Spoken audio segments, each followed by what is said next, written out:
which an employer starts to pay national insurance, is it any wonder that there are 50,000 fewer under-18s in employment today than there were this time last year, which culturally I think is an absolute disaster. What is clear is that the markets are increasingly nervous. I know that Andy Burnham thinks that doesn't matter, but actually the bond markets in the end are enormously powerful, as Liz Truss's government found to their cost. And amidst all of this, we have a Chancellor who is absolutely hopelessly out of her depth to a level that frankly it's embarrassing. It was Lee Anderson that called her Rachel from accounts during PMQs some time ago, and that really stuck. Although Lee now says he feels sorry for her on a human level, and actually I think we can all understand that. So what we're going to get is a budget that'll be drafted by left-wing think tanks, a budget that'll be drafted by people who've never run a business, who've never had a proper job in their lives, and that's the level of disconnect that exists. Now, I do think we're setting the pace on a number of things. I thought, despite her protestations, I thought a lot of what Shabama Mahmood said yesterday was driven directly by fear that Labour are losing votes, particularly in the Red Wall, to reform. And rhetorically, we would agree with a lot of what the Home Secretary said. Indeed, there are some of us that thought it might just be a pitch. Maybe that's our next defector, I'm not sure. If her backbenchers vote against her, that could become a bigger likelihood. There was no doubt, as I say, that we led the agenda on that illegal migration is making the country very, very angry, and she said it's, tearing the country apart. But economically, it is legal migration that is doing enormous damage to the British economy, and it's been so difficult to even talk about this subject without being screamed down. But just look at the direct link between falls in productivity and the mass importation of unskilled labour. In fact, that trend has been there now for the best part of 20 years. There are enormous costs to our benefit system of those, not just illegally, but legally have come in to our country. And today, Zia is going to address some of that, as indeed we've touched on before. The idea that will get put at an alternative press conference today, which I understand is going on at the same time as this one, is that somehow reform support a ballooning benefits bill, and yet we're the ones proposing the most radical cuts to benefits in numerical terms that have ever been seen in the history of this country. So I'm going to ask Zia to lay out our key 5 points today. We'll then, of course, take questions on that and anything else, as we always do. But I want you to bear in mind, with all the numbers that Zia is about to give you, these are before the Boris wave. Before the Boris wave begin to become eligible. And for everything the Home Secretary has said about extending a number of years, you have to be in Britain to qualify, whether it's for ILR, whether it's for benefits, I don't see any changes happening to the Boris wave, and those numbers will start to hit by the end of this year, predicted by some think tanks to perhaps be one of the single biggest economic mistakes this country has ever made in its history. I'll now hand over for some of the details, although you might have heard them already on broadcast media this morning. I'll hand over to our Head of Policy, Zia Youssef.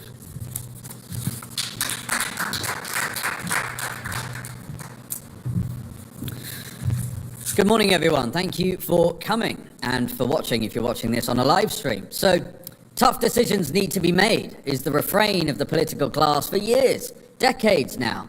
British citizens constantly being told that they need to tighten their belts and they've got to accept paying ever more tax for ever worse public services. While that's been happening, as we're about to lay out, there has been the most extraordinary ballooning of British taxpayer expense being funneled to foreign nationals, including on our own shores, that you could possibly believe.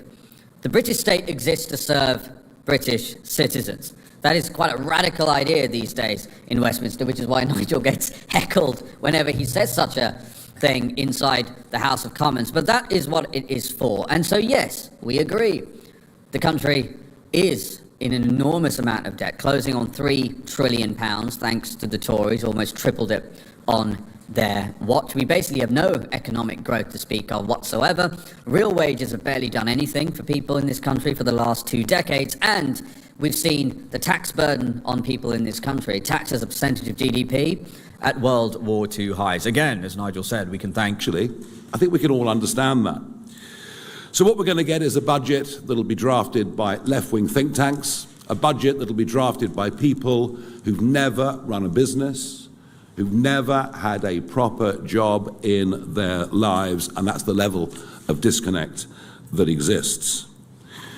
Now, I do think we're setting the pace on a number of things. I thought, despite her protestations, I thought a lot of what Shabama Mahmood said yesterday was driven directly by fear that Labour are losing votes, particularly in the Red Wall, to reform. And rhetorically, we would agree with a lot of what the Home Secretary said. Indeed, there are some of us that thought it might just be a pitch. Maybe that's our next defector, I'm not sure. If her backbenchers vote against her, that could become a bigger likelihood. There was no doubt, as I say, that we led the agenda on that illegal migration is making the country very, very angry, and she said it's, tearing the country apart. But economically, it is legal migration that is doing enormous damage to the British economy, and it's been so difficult to even talk about this subject without being screamed down. But just look at the direct link between falls in productivity and the mass importation of unskilled labour. In fact, that trend has been there now for the best part of 20 years. There are enormous costs to our benefit system of those, not just illegally, but legally have come in to our country. And today, Zia is going to address some of that, as indeed we've touched on before. The idea that will get put at an alternative press conference today, which I understand is going on at the same time as this one, is that somehow reform support a ballooning benefits bill, and yet we're the ones proposing the most radical cuts to benefits in numerical terms that have ever been seen in the history of this country. So I'm going to ask Zia to lay out our key 5 points today. We'll then, of course, take questions on that and anything else, as we always do. But I want you to bear in mind, with all the numbers that Zia is about to give you, these are before the Boris wave, before the Boris wave begin to become eligible. And for everything the Home Secretary has said about extending the number of years you have to be in Britain to qualify, whether it's for ILR, whether it's for benefits, I don't see any changes happening to the Boris wave, and those numbers will start to hit by the end of this year, predicted by some think tanks to perhaps be one of the single biggest economic mistakes this country has ever made in its history. I'll now hand over for some of the details, although you might have heard them already on broadcast media this morning. I'll hand over to our Head of Policy, Zia Youssef.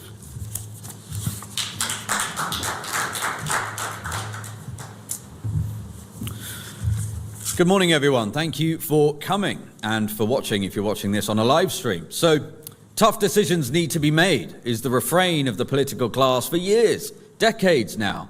British citizens constantly being told that they need to tighten their belts and they've got to accept paying ever more tax for ever worse public services. While that's been happening, as we're about to lay out, there has been the most extraordinary ballooning of British taxpayer expense being funneled to foreign nationals, including on our own shores, that you could possibly believe.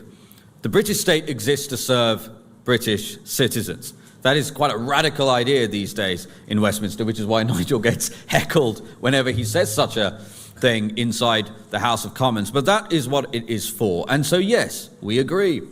The country is in an enormous amount of debt, closing on £3 trillion, thanks to the Tories, almost tripled it on their watch. We basically have no economic growth to speak of whatsoever. Real wages have barely done anything for people in this country for the last 2 decades, and we've seen the tax burden on people in this country, tax as a percentage of GDP, at World War II highs. Again, as Nigel said, we can thank the Tory party for all of that.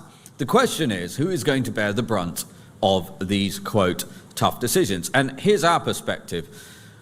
It is foreign nationals who should first bear the brunt before we ask any British citizens to make sacrifices. And that is the fundamental fault line right now in British politics.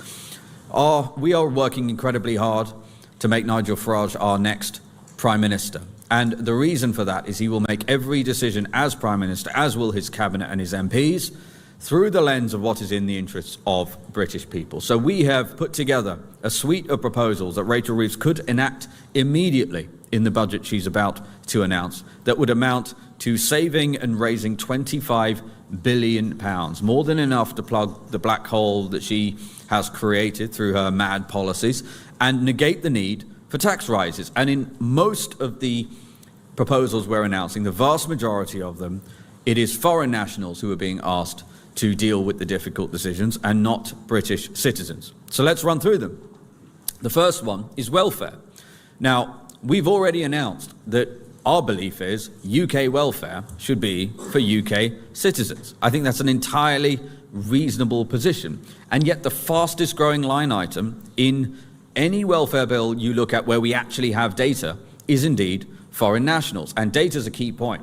One of the reasons why the establishment is so worried about Nigel becoming Prime Minister is because we will no longer hide the data on all of the line items of the welfare budget and usage of the NHS by foreign nationals. The government, the Tory government and Labour now continue to hide most of the line items in terms of how much demand there is on those services and welfare programmes from foreign nationals. The exception is universal credit. And yeah, universal credit has been ballooning in terms of foreign nationals utilising it. So we are saying we will no longer, the British state should no longer pay universal credit payments to foreign nationals. The bill for that will be in terms of how much that would foreign nationals are taking from universal credit is £8 billion this year. We have assumed a 3-month notice period to be reasonable, and therefore if Rachel Reeves were to enact that policy, that would be £6 billion of savings this year. The next one is foreign aid. It is unconscionable that British citizens and taxpayers should be asked to fund foreign aid programmes when, for example, 15-year-olds in Wales have a lower educational attainment than 15-year-olds in Turkey. And by the way, that number for Welsh 15-year-olds is below the OECD average. But I say Turkey for a reason, because the British taxpayer has been forced, because of the inept political leadership in this country, to send hundreds of millions of pounds in aid to Turkey, a country whose 15-year-olds do better than Welsh 15-year-olds. Charity begins at home, and that's before we even start talking about the fact that, for example, while Labour was resisting calls for a statutory national inquiry into the grooming gangs, they were wiring £19 million to Pakistan for child exploitation prevention programmes. That is going to make British people's blood boil. It is unacceptable for us to continue to be funding foreign aid at this level while the country is in the state that it is currently in. Of course, we would aspire in the long run to do foreign aid. Why wouldn't we? But charity begins at home, and it is unacceptable to ask hard-working British people to pay ever more tax to fund these programmes. So we are proposing a hard cap of £1 billion on foreign aid. That would still allow us to ring-fence our commitments to Ukraine, and it would allow us to keep our seats at multilaterals like the UN and the IMF. That would still save £10 billion a year. The next thing we can talk about is the immigration health surcharge. Now, this is actually quite extraordinary because the government's own impact assessment, when it was recently increased to £1,000 roughly a year, stated very clearly that £1,000 merely represented 38% of the actual per capita, i.e. per person, per year cost of using the NHS. That's literally in the document. That's not speculation. It's in the impact assessment. And yet the Tory government signed off on an effective 62% discount for foreign nationals to be able to use our NHS. And I'll give you just one example, and this is a very long document. It's online, you can go and read it. It's abundantly clear the government has actually got no idea how much the true cost of foreign nationals using our NHS actually is. But I'll give you just one data point to demonstrate why any sort of discount is totally morally reprehensible and economically illiterate. Let's look at maternity rates. The birth rate for foreign nationals relative to British citizens is about 30% higher. Each birth costs the NHS £5,500. That is one reason why, by the way, maternity wards, just like GP surgeries and many other parts of the NHS, are totally backed up. I want to give you another data point on the NHS, because we've already started doing quite a lot of work on what's gone wrong. And the fact of the matter is this: the population explosion has brought the NHS to its knees. Since 2010, the population in this country has grown by about 10%. Roughly, and almost all of that, north of 90% of that, is through immigration. And what's happened to real, adjusted for inflation, NHS spending? It's almost doubled. It's almost doubled to deal with a 10% increase in the population. And insanely, and again, we can thank the Tory government for this, the country has fewer NHS beds since 2010. So it is clear that the marginal cost to serve in pretty much every vector in the NHS scales in really non-linear fashion, in exponential fashion, once capacity constraints are exceeded. And that is exactly where we are. Unless we get this population explosion under control, and Nigel has talked about this for decades, the NHS will not be able to recover. And that is really important. We can make a start. We can make a start by no longer offering foreign nationals a 62% discount on being able to use our NHS. We can then talk about foreign prisoners. So we've known for some time now that north of 10,000 foreign nationals languish in our prisons, and remarkably, countries like Pakistan, to whom this country sends hundreds of millions of pounds in aid every year, our inept politicians, for whatever reason, are unable to even get Pakistan to take back their convicted criminals who are sitting in our jails. And we're still sending them hundreds of millions of pounds in foreign aid and issuing them visas in all sorts of different ways. And then, so that would save £500 million adjusted for deportation costs. That's based on onward data that was published this week. And then you have the PIP announcements, the PIP reforms that Lee Anderson and I announced recently. Now, by the way, most of these numbers, Nigel mentioned ILR, the numbers I'm giving you, the $6 billion in the form of savings this year if we were to halt welfare universal credit payments alone to foreign nationals, the $10 billion saving in foreign aid, the $5 billion, by the way, that the immigration surcharge increase would raise this year.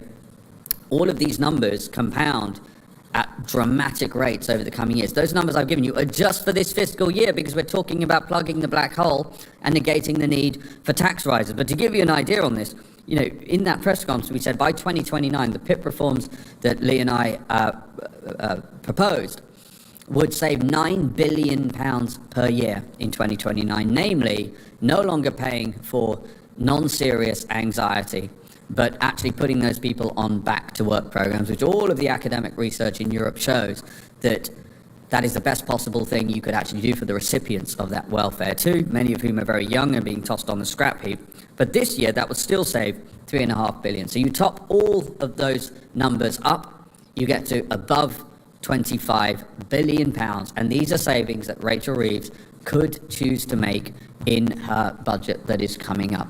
We urge her to make these changes. And the fact that despite us doing this press conference and our pleas, the likelihood she will choose not to do those things and instead choose to raise taxes on British people is because Labour is making the conscious and deliberate decision to continue funding extortionate amounts to foreign nationals to the detriment of British citizens. And I don't know what to call that, frankly, in my view, is treachery. I think it's appalling. British people are sick and tired of it. So those are our proposals. We're pleading with Rachel Reeves. Let's enact these. Let's raise and save £25 billion, plug the black hole that you've created, and put British people first. Thank you very much.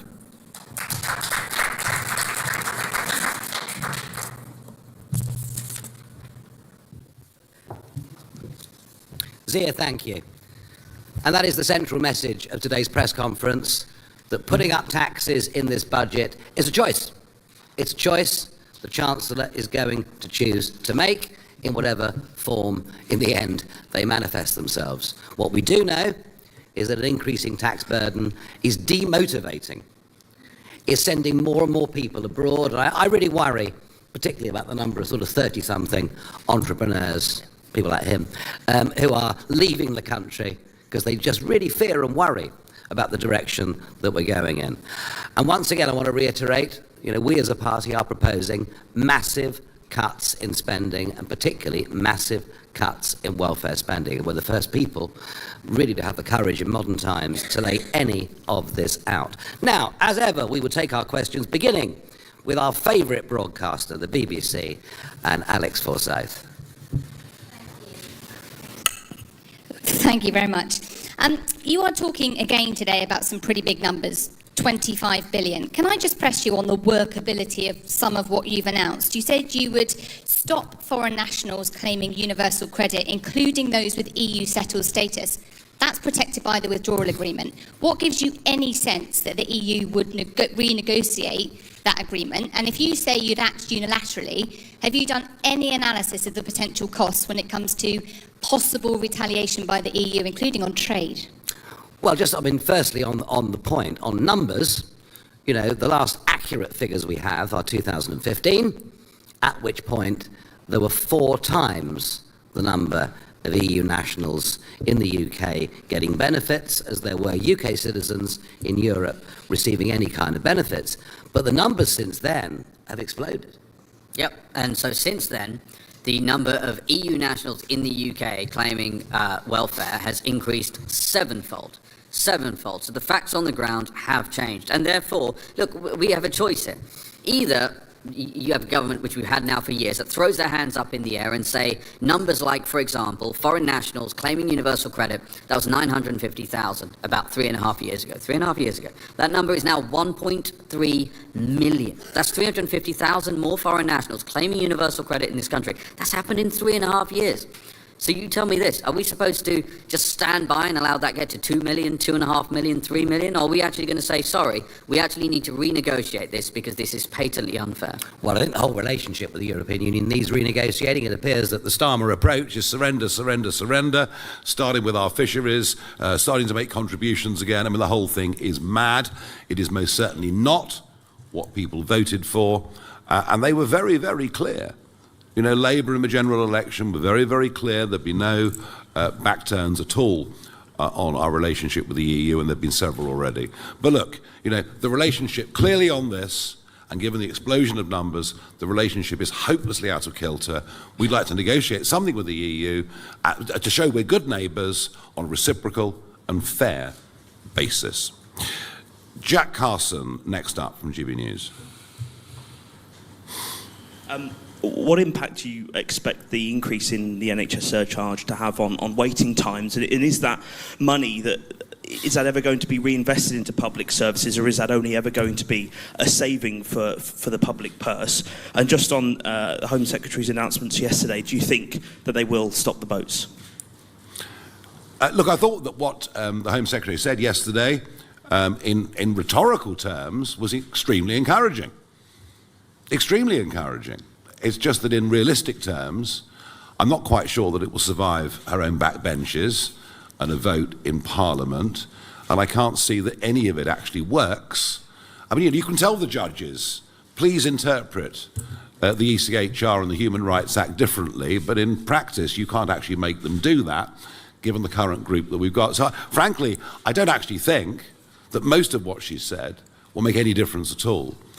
And as for the gimmick, we're going to take away people's watches and earrings. And I mean, this is just never going to happen. And even in Denmark, which of course is what they were citing, even in Denmark, I think only 17 people have had valuables removed from them. And by the way, Denmark too, now beginning to struggle with its own policies directly as a result of the European Court of Human Rights. So look, rhetorically, fine, following very many of the things that we've been saying for some years, but in practice, I doubt much of it will actually happen.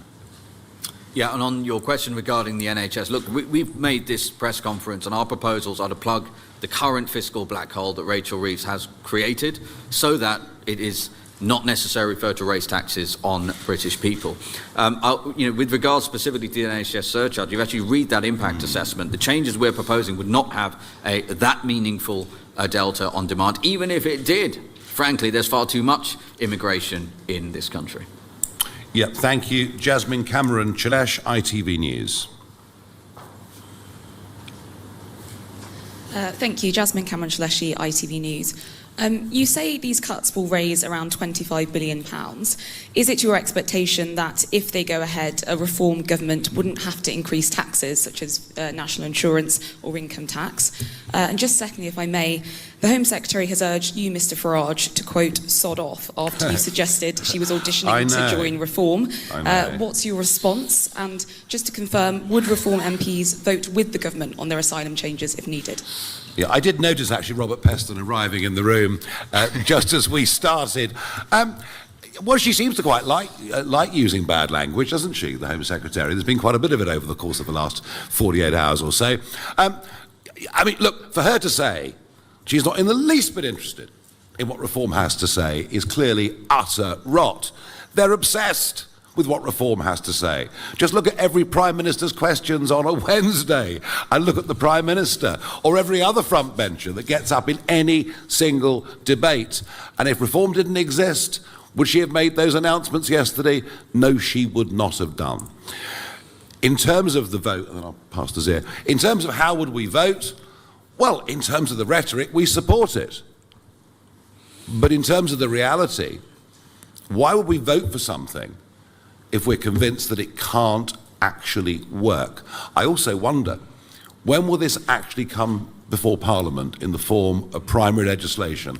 Or is this just another, as we saw with Rishi's Stop the Boats, is it just another of one of these big performative exercises to say to the Red Wall audience, look, we're really with you, you don't need to go away and flirt with those ghastly reform types. When is this actually going to come before Parliament? Because there are many other things this government have promised that haven't yet made their way through primary legislation. Yeah, and listen, I would just comment, my personal perspective on this is that it was Keir Starmer who accused Nigel of being racist, if you remember. And I put it to you that if Nigel Farage had sat at a press conference and announced that a Reform government would start taking jewellery away from people coming across in small boats, Lord only knows what would have happened. And I take great exception to that, actually. I do take great exception to that. And I do also... One of the points about that particular policy is my view is clearly entirely performative. Because I don't know who they think is coming across by small boat. It's not 50 Cent and Lil Wayne. And so therefore, taking their gold chains away is not going to raise anything like enough money to make any dent on the asylum budget. But look, the savings that we have outlined here, as I said, we've put them together carefully because they are things that Rachel Reeves can actually enact. Case in point being, for example, we have put in a 3-month notice period on the ending of universal credit payments. These are things, these are not fantasy, these are real things Rachel Reeves could choose to do. And as Nigel said, these are choices Labour is making. Yes, and it's before.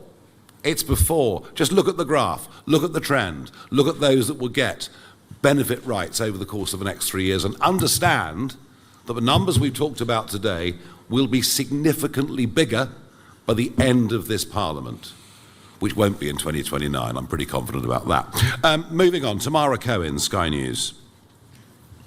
Thank you, Tamara Cohen, Sky News. You're talking about finding these massive savings. Reform are in power in various councils. You promised massive savings then. They've struggled to find those savings, and many of them are looking at raising council tax. Why should voters feel reassured it'd be any different if you were in power nationally? I did not make a single promise, not a single promise, in that election campaign that we'd be able to freeze or cut council tax. I never said it once. And do you know why? Because I realised the massive debts that we were inheriting from those county councils. It's such a shame. If you guys had focused on local government before the May the 1st elections, maybe the levels of debt would not have got as bad as they have. Now, of course, there's a huge focus on county councils up and down the country. Richard Tice laid out very clearly yesterday in a press conference the £330 million of savings we've already made, but he also made the bigger, broader point, which links actually directly into what we're talking about today, that there is a massive problem with the SEND budget, a massive, massive problem with the SEND budget. And this is going to need national government to work with local government to reduce those burdens. And it's a case of overdiagnosis, it's a case of misallocated budgets, it's a case of some of the most extraordinary expenditure. I mean, I wouldn't mind owning a taxi firm in Lincolnshire. It sounds like very good business. So there are a lot of the impact on those local councils does come from national government policy. Are we determined to make changes? Yes. Will we cut debt? Yes. But can we give people a free ticket at this moment in time on council tax? No, and I never, ever thought we would be able to at this stage. But I think the analogy that was given yesterday, if I listened carefully enough, was that we're 12 minutes into a 90-minute game. Did I get that right? Well, there you are. Marvellous. Let us move on to Martin Beckford from the Daily Mail. Thank you. Just following on from Tamara's question. So will you be content if reform-led councils increase council tax by the maximum allowed 5% next year, or will you tell them they can't do that? Thank you. Well, we can't tell them what to do. It's not, I mean, they are their own living, breathing organisms. I would very, very much hope that any council tax rises will be limited to inflation. That is very much my aim and aspiration for our councils. But I repeat the point. If you actually look at the numbers, we have inherited massive, massive debts. Massive debts. It isn't just at a national level that the country's in trouble, it's in big trouble at a local government level too. But I would just want to say one more thing, if I can, on this, and it is that last year 7 county councils had their elections cancelled in the name of local government reorganisation. This year, we understand, and in fact the Times I think have covered this better than any other newspaper, that the leaders of those Tory councils are urging the government to postpone the elections again because they're worried that reform might win them and oppose the local government reorganisation. I mean, imagine that. Imagine the democratic will of the people being discovered. So we would challenge very strongly the government and say, let's go ahead with the 7 county council elections. And by the way, part of that debate will be how we've run the other county councils. Let the public judge. So I would urge that very... Otherwise, you're going to have elected Conservative county councils who will, by the time this proposed local government reorganisation goes through, have actually sat in their positions for 7 years. And I think democratically that's unacceptable at any level. Martina Bett from The Sun. Thank you very much. You want to cap foreign aid at 1 billion, but do you think that should come with conditions? For example, making every penny of that conditional on countries taking back illegal migrants, for example, and if they refuse, then they get nothing. And just quickly, on the confiscation scheme of jewellery and other assets, are you saying that you're against that? It isn't going to happen in a month of Sundays. I'll bet you any money you like, we do not take a single possession of anybody, well, unless it's a gun, of anybody crossing the English Channel by dinghy. And as Zia says, if I dared to answer your question in the affirmative, I can't even imagine what some of the historic parallels that would be drawn and published would be. And that really gets to the heart of yesterday's event. It was performative to a very, very large degree. Even if she believes this stuff herself, and clearly she is very much more from the Blue Labour wing of the party, even if she believes it herself, it just isn't going to happen. Camilla Tominey from The Telegraph. Sorry. Oh, yeah, I'm happy to take that one. So we wouldn't even categorise. So listen, we want to hard cap foreign aid at £1 billion for the foreseeable, right? Until Britain's finances are in a position where hard-working bricklayers in this country are not being asked to pay ever more tax. In terms of making it conditional, well, what we would say, as we outlined in Operation Restoring Justice, our deportation plan, we allocated £2 billion specifically for paying foreign nations to take back their illegal migrants. So we wouldn't even call that foreign aid. That's very simple. You know, here's an incentive to take back your illegal migrants in our country so that we can basically ensure that we have proper immigration law here. Yep. Camilla Tominey, Telegraph. Morning, thank you. Camilla Tominey for the Daily Tea. Just a personnel question, mindful of the fact that you think there's going to be a general election in 2027, and you've been very critical of the current Chancellor. You've scrapped the tax cuts that Richard Tice wrote into the contract with the people at the last general election. If Zia Youssef is now crunching the numbers for the announcements you're making today, should we presume that he's your preferred choice for Chancellor over Richard Tice now? Thank you. Lovely try, but you should... No, it's very good. I mean, no wonder you're so well paid. But I'm just not playing your silly little game, sorry. Right, moving on to the next question. Max Kendix from The Times, who has covered the local government cancellations better than any other journalist. Thank you.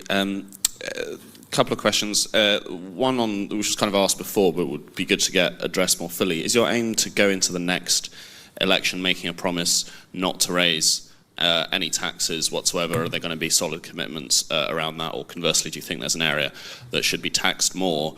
And Zia, I wonder, Shabana Mahmood said yesterday, when she was being accused of being divisive by a Lib Dem MP, that she's the one regularly called an effing P word and told to go back home. Is that an experience of racism in public life that you sympathise with? Go for it. Yeah, well, look, I've answered this a few times this morning on the morning round. So, number one, I deeply sympathise with her for being in receipt of such appalling racism. That must be deeply unpleasant. And look, obviously different politicians have different reasons and motivations for saying and believing different things. I do somewhat take exception to this conflation with, or this association with, concern about immigration, legal and illegal, and racism. I do take exception to that because for, I think, decades now, and I've just been campaigning on this issue for decades, people in this country have voted time and time again for less immigration. Not because they're racist, not because they're running around shouting the F word or using the P word at people, but because they believe Britain should have borders, they believe in sovereignty, they believe in the rule of law, and they believe that if you pay taxes in this country, you should assume to actually get public services that make sense for you. So it's a subtle thing, and again, I have deep sympathy, of course, for anyone who receives that kind of racist abuse. Lord knows I've received abuse too, just like every frontline politician. But this notion that one should conflate concern about immigration, which, as she did in the chamber yesterday, with such appalling racism, I do have something of an issue with that. Yeah, Melanie Phillips in your newspaper today makes some very similar points, actually, in a very powerful article. Look, we're a party that believes we need tax cuts, that the tax burden is too high, it's a disincentive. And by the way, I want lots of people moving back to Britain. I want people moving back to Britain who are going to pay lots and lots and lots of tax. Because if you drive away the wealthiest, you drive away the highest taxpayers, which means a potentially higher tax burden for everything else. But I think what we've shown you, or I believe what we've tried to show you, over the course of the last few weeks, is that we fully understand that we can't even talk about tax cuts until we get our spiralling debt problem in this country under control. Equally, there needs to be a big change of culture as well when it comes to work, productivity, success, and maybe we should be championing entrepreneurs that do well and make money rather than portraying them as being evil for having done well. So there are some big cultural shifts that are needed as well. No, we want tax cuts. The tax burden is too high. We're committed to doing that, but first, we're showing you that we can make the cuts and do the things that will give us the room. Can I just say one other thing on that? It alludes to an earlier question as well. which is that I do think there's something of an underappreciation in the media about the changing financial situation since the last general election. Yeah. And the country's finances have deteriorated meaningfully, even from the shambolic and deteriorated state they were in as a result of 14 years of Tory government. And if you were to look, and we can have this conversation again the day after the budget, but my assessment is, any reasonable assessment, assuming that Rachel Reeves does not do the things we're proposing here today, sadly, is that after the budget, just to unwind the incremental new taxes that Rachel Reeves has imposed on the British people, the mad inheritance tax changes, including on farmers, the 2% increase in national insurance contributions for employers, the sugar tax, all of these things she's talking about, will be north of £60 billion. And Lord knows we would love an early general election, but by the time we get to the next general election, in all likelihood, my view is that we're going to be at north of £100 billion just to unwind the appalling tax rises that Rachel Reeves would have implemented. So we've got to be straight up with the British people about that. Absolutely. Jonathan Walker from The Express. Thank you, Nigel. I think it was Zia this morning highlighted a web page that you've set up for people who are interested in defecting to reform. I don't suppose Shabana's really going to fill it in, but are you able to tell us anything about how many people have applied, and how do you decide who to accept and who to not accept? In terms of defectors, I mean, the rule's very, very simple. We want people to come to us who we think will add to us, help us as a party, help us as a movement, as opposed to simply using us as a tool to revive their political careers. That's the criteria, plain and simple. Sophie Wingate from PA. Thank you, Sophie Wingate from PA. On renegotiating with the EU on benefits for EU citizens, can you guarantee that it wouldn't lead to retaliatory measures and higher prices for British consumers? And have you had any exploratory talks with EU officials to see how open they might be? No, I'm not terribly popular in Brussels most of the time, it has to be said. I think they're quite pleased to see the back of me in many ways, although the European Parliament's very, very dull now that the Brexit Party aren't there. It's a negotiation. You know, it's a negotiation, and you go into a negotiation with a very clear idea of what your objectives are and what your interests are. And your interests ought to be the national interest. And the whole disaster of the EU renegotiation from the very, very early days was it was viewed by Theresa May and others as a damage limitation exercise as opposed to a rejuvenating opportunity. And so we finished up with a very bad deal that currently the Prime Minister is trying to make considerably worse. We will adopt a different approach, and you can never predict how negotiations will go, but I do think that we have a team of people who've been used to negotiations, who know what the tough side of life is when it comes to business, when it comes to putting together contracts, putting together deals, and I would argue we've got a far better chance of doing something in the national interest than any of the careerists that have gone before us. Maurizio Alencar, City AM. Hi, Maurizio Alencar, City AM, thank you. Some of the criticism of Labour has been on plans to create a so-called smorgasbord of tax rises based on quite volatile items. But then this package is also talking about some volatile items such as net migration. So, you know, is this savings package and slight surcharge fees package also not based on very sort of unpredictable forecasts? Thanks. No. Just have a look at the graph. I mean, you're City AM, for goodness sake. Just have a look at the trend. The trends have now been well established for several years, and actually the numbers are getting worse, and the predictions for those numbers, whether it's PIP, whether it's universal credit, all of this will be considerably worse this time next year, and even worse the year after that. The trend is very, very clear, and this is about arresting and turning around that trend. Yeah, and I would just add to that, the only number that could in any way be described as being reliant on a variable is the one on IHS that you flagged, the immigration health surcharge. The 5 billion number we just touted as being the saving is based on the current OBR forecast for net immigration. But I also said in my speech, because we've done the numbers on this, if they cut net immigration to zero, which is what our policy is, it would still save north of 3 billion quid. So that's still 23 billion pounds, more than enough to negate tax rises. Emilio Casalicio from Politico. Hi, thank you very much, Emilio. You say that you made no specific promises about council tax before those May elections, but reform local groups did make very clear promises. So what will you do to keep better control over what these people promise on essentially your behalf in local areas? And are you able to say something just a bit more in general about that experience, what councils, these reform councils are finding, the challenges that they're finding in terms of saving money or in terms of making difficult decisions for savings that actually are proving very unpopular or the government won't let them do? What have you learned from this experience of some form of governance about what you should be promising ahead of the election and how a reform government might need to kind of temper expectations? I was incredibly careful in the run-up to those county elections not to make false economic promises. And I promise you, you will not find a leaflet officially sanctioned by the party. You will not find a clip or an excerpt of anything I said on the street or on camera or to you or wherever it may be where I made any false claims about tax and council tax. And I can assure you, having travelled and having met, I can't even think, but probably 800 to 900 of the 1,300 people that stood, 600 people that stood for us, I didn't hear anyone making false promises on council tax. So I think, you know, the messages that were coming from the central party through the senior membership team were very, very loud and clear.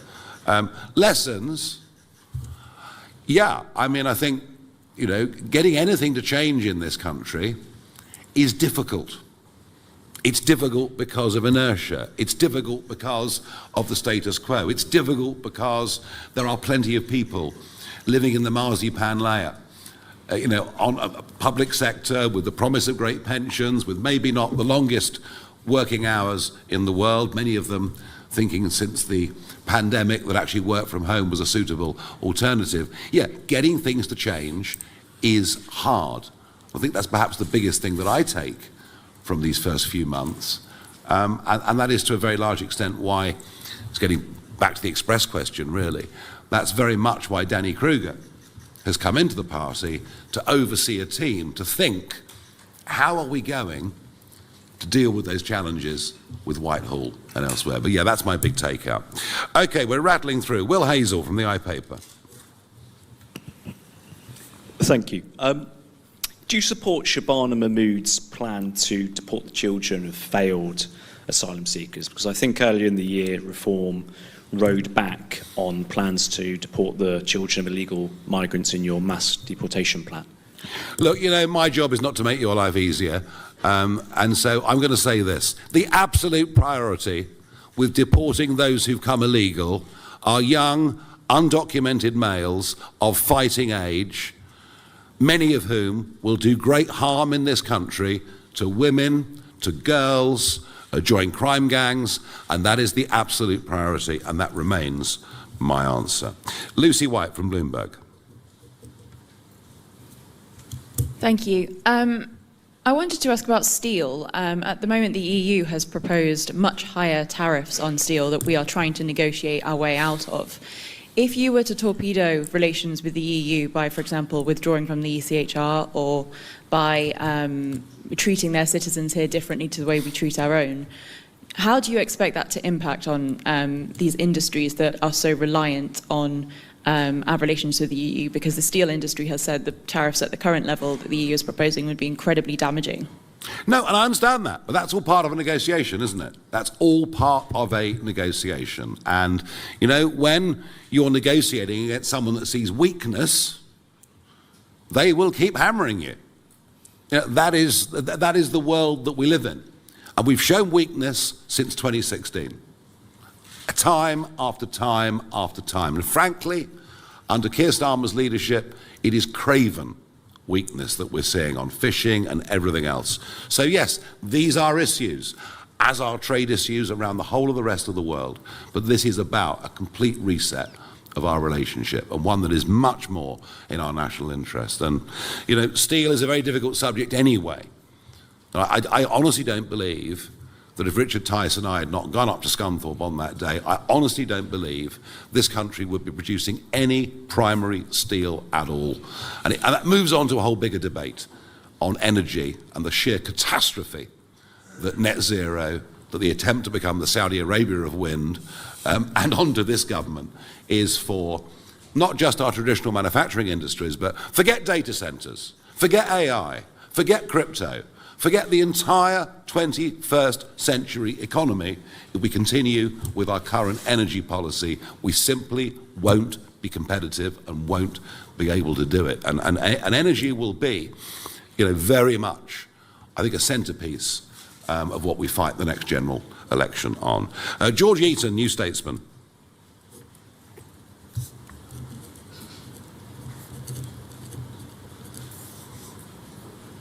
Nope, not here. Adam Cherry, Guido Fawkes. Thank you. The Chancellor next week is set to announce a milkshake tax. What is Reform's position? My favourite subject. Right. What is Reform's position on sin taxes? You mentioned the sugar tax earlier. Would you abolish it? And under a Reform government, if I go into a restaurant, would I be able to buy a Coca-Cola and get it refilled unlimited times? Oh, I've seen that. I mean, you know, it's as if we're all to be protected from ourselves and kept at home, wrapped up in cotton wool. Just take tobacco. Just take tobacco. The Australians have gone bonkers. A packet of cigarettes in Australia costs about 35 quid, maybe nearly 40 quid. So if you're living in Melbourne and you're in a criminal gang, forget cocaine. Forget, there's no money in cocaine. The money's in fags. And as a result of this, there have been 40 premises firebombed over the course of the last 2.5 years, as the tobacco gangs fight against each other and burn out shops that are selling under-the-counter cigarettes. And you can go back to Adam Smith, if you like, who talked about brandy taxes. And if brandy tax is too high, guess what happens? You get smuggling. And I think when I take that down to sugar, well, clearly there is not going to be a black market in milkshakes. I would fully understand that. They're hot, when they're chucked in your face, they're really vile, I must tell you. I just think we're not doing enough through education and just banning things and taxing things and saying in that particularly famous chain that you can't fill up for a second time. I mean, it's just overreach on simply on the most astonishing level. Archie Earle from Unheard. Hi there. I was wondering if you could tell us anything about if Reform has any plans to implement a Trump-style visa ban on any countries, especially in light of Shabana Mahmood's announcements. Well, the visa ban that Shabana Mahmood talked about yesterday was actually, yes, a very sensible negotiating tactic. Why wouldn't any government looking after the national interest do that? It was one of the most attractive things I thought she said. Let's show some muscle as a country, and we can do that with Nigeria, etc. Even Eritrea, maybe, I don't know. But so there's much we could do. But I just, again, say to you that it all sounded great. It's all supposed to neuter support for reform. I just don't believe any of it with this government, this cabinet, and these backbenches, and the leftward movement that we're seeing in Labour politics. You know, the drag that is coming now from the Greens, it won't be Jeremy Corbyn because he can't run a bath, but there is that gradual drift to the left. I just don't believe it'll ever happen. Right, 2 or 3 more. Anna Gross from the Financial Times. It would be under the hour, just so.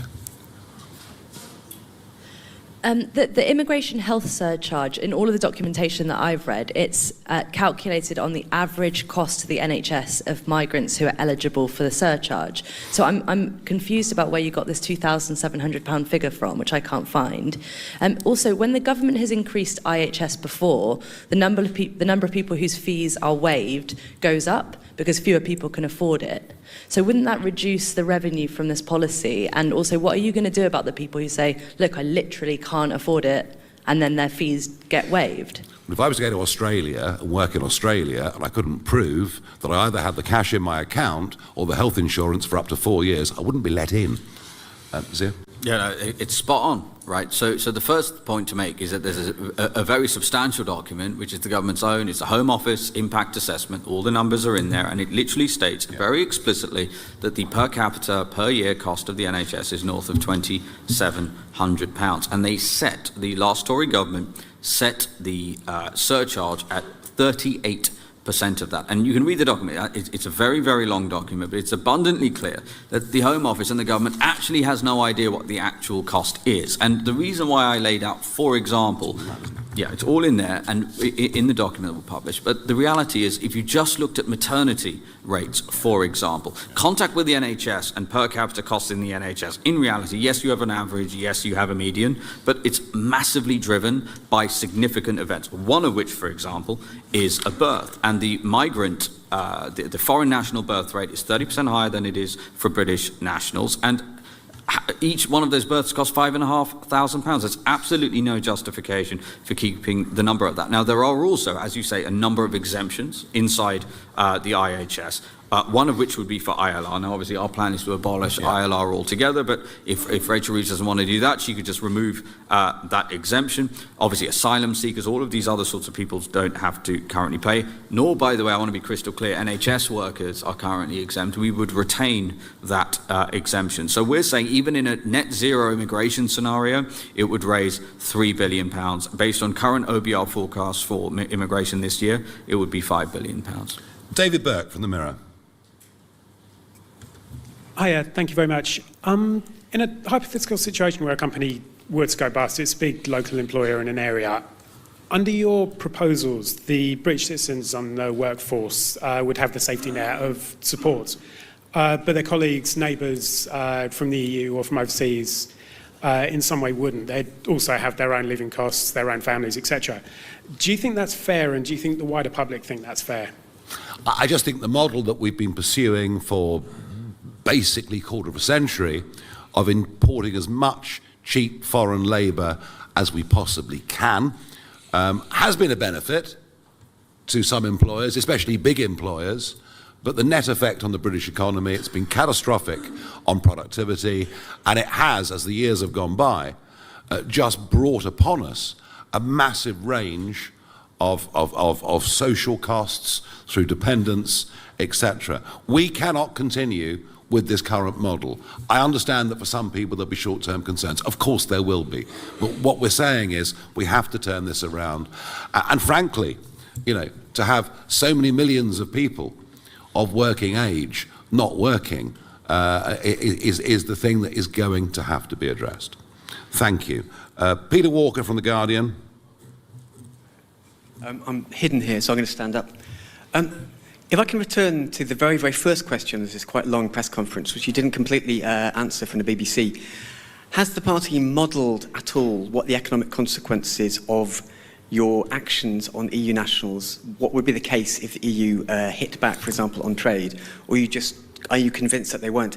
And if I may, I asked Richard this yesterday. He basically said he didn't particularly have any concerns about the views of your new head of the student organisation, who has argued quite vehemently on X that people from minority ethnic backgrounds are not necessarily British, even if they're UK born and bred. Do you share Matthew Goodwin's views? And given the fact he's in the party, does this indicate that your proud record you've talked about a lot of keeping far-right elements out of your parties, is that era now gone? No, and we will always keep far-right elements out of our party. I've always done that. You've known me for goodness knows how many years. I've always made sure we've never had BNP types, etc. in. I think what Goodwin said, it was nuanced. And if you look at the nuance, it perhaps doesn't look as ugly as you try to make out, is the point that I would make. But of course, as soon as you set up a youth wing, you're going to have problems with everybody. And we knew that before we did it. I would argue with Europe, they're still selling us lots of cars, you know. They're still selling us lots of cars. We're still buying 20 million bottles of champagne every year. We need to get back to a basic trade agreement. And look, have we costed... There are all sorts of good and bad scenarios that can happen every single day of the week. I am confident we can come to a much better deal with the European Union. I was going to ask one last question. Robert Peston, do you have a question as you were late in the room? I think I'm interviewing you, so can I say? Fine, very good. Yes, one more. Sorry, I apologise. Not on my list, I apologise. No, I'm later. Thank you. You've painted a very gloomy picture of the public finances in this press conference, but would it be fair to say that the solutions you're offering, in contrast to your avowedly radical solutions on immigration, are perhaps cautious? 25 some time billion ago, savings and that is really stuck. just about Although half Lee what now the says he Tories feels suggest sorry they for could her find, on a 47 human billion. level. Even your PIP and actually, changes I think we can all less understand than that. what Labour thought they could. So what we're going to get find is a when they budget first thought that will they be could manage this. drafted by So is that the left-wing message think you want tanks, to give to a the budget electorate? that will be We're drafted by radical people on who've immigration, never but run there a will be business, incremental change who've on the never public had finances. a proper job. What we've given you in today is just their one lives, snapshot and that's of the one level area of disconnect we might remind that you exists. of what we said about the Boris No, I wave do and think we're indefinite setting leave to the remain pace and what the cost of on a those number of individuals are things. likely I to thought, be despite over the course of the coming her decade. protestations, I thought a lot of what Shabama Mahmood said, yes, it's hundreds of billions if you actually were to look at the Boris wave, and that over decades, indeed. And look, we're going to have a lot more to announce in this regard. I will say it's quite funny though with the media. You know, 1 minute we're putting big numbers out there and we're accused of fantasy economics, and then we put smaller numbers out there. That's a bit cautious. Maybe that's our next Here's the defector, I'm point. not Here's the sure. point. As Nigel said, this is a very specific set of proposals for Rachel Reeves that she could enact immediately. And by the way, that 25 billion, that compounds, as is in the document that we will share with you, that compounds significantly and multiplies over the coming years. Very angry. Thank you, everybody. And she said it's, tearing the country apart.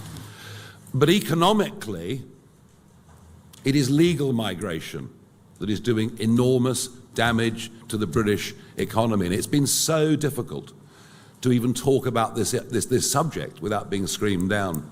But just look at the direct link between falls in productivity and the mass importation of unskilled labour. In fact, that trend has been there now for the best part of 20 years. There are enormous costs to our benefit system of those, not just illegally, but legally have come in to our country. And today, Zia is going to address some of that, as indeed we've touched on before. The idea that will get put at an alternative press conference today, which I understand is going on at the same time as this one, is that somehow reform support a ballooning benefits bill, and yet we're the ones proposing the most radical cuts to benefits in numerical terms that have ever been seen in the history of this country. So I'm going to ask Zia to lay out our key 5 points today. We'll then, of course, take questions on that and anything else, as we always do. But I want you to bear in mind, with all the numbers that Zia is about to give you, these are before the Boris wave.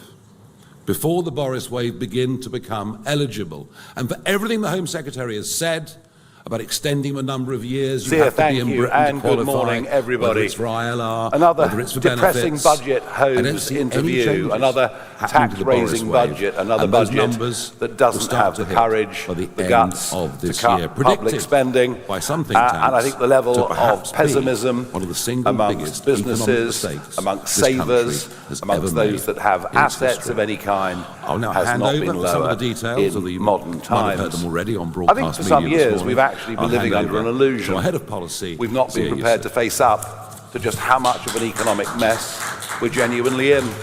As we slip down the global league tables. Good morning, everyone. Thank you for we kid coming ourselves. and for Well, it's watching, if you're okay. watching this on a live stream. We've got GDP So, growth. Tough decisions need to be made. Is the But there wouldn't refrain have of been the any political class GDP for growth years, decades over now. the course of the British last few citizens years constantly being if told it wasn't that they need to for tighten mass their belts migration and they've got to on a accept scale paying ever hitherto more tax never even for ever contemplated worse public and services. Of course, While that's been excess happening, as we're about to government lay borrowing. out, That is all there has been the most that has kept extraordinary GDP ballooning figures of up. And British indeed, I think we can taxpayer argue expense very strongly being funneled to foreign nationals, that on an including on our individual own shores, basis, that you could mass possibly migration believe. has made